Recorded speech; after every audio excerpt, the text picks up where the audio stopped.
Karima, vous avez eu le bon réflexe. Vous me demandez ce qu'il faut faire au potager. Je me tourne donc vers le jardinier qui est avec nous. Bonjour Nicolas, merci d'être au rendez-vous.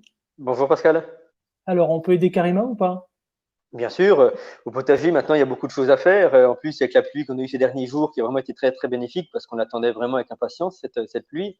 Donc là, on voit vraiment les plantes qui se développent, qui bougent beaucoup. Donc ça, c'est vraiment très, très bien. Donc au potager, on peut faire beaucoup de choses, dont tout en gardant un petit peu à l'esprit. Donc il y a les saints de glace qui se profilent le 11, 12, 13, qui correspondent au dernier risque de gelée. Mais bon, est-ce qu'on aura des gelées ou pas, ça, on ne le sait pas. Mais autrement, au potager, on peut faire beaucoup de choses. Donc, on peut tout d'abord planter les tomates, qui sont des plantes qui aiment bien la chaleur. Donc là, on a à nouveau des journées beaucoup plus chaudes. Donc là, ça ira très, très bien. On va également planter tout ce qui aime bien la chaleur, comme les poivrons, les aubergines, les piments. Tout ça, c'est vraiment des plantes de chaleur, comme les tomates. Ensuite, on va donc faire les semis de haricots. Maintenant, le sol est bien réchauffé. Donc, les haricots, on pourra donc les planter. Planter des carottes, planter des plants de salade ou semer des salades également, suivant ce qu'on veut faire. Donc au potager, il y a vraiment beaucoup de choses à faire. Et puis donc on peut également s'occuper des plantes aromatiques qui sont un bon complément pour les légumes. Donc on va pouvoir semer le basilic qui n'aime pas trop le froid. Donc maintenant on va pouvoir y aller, il n'y a pas de problème.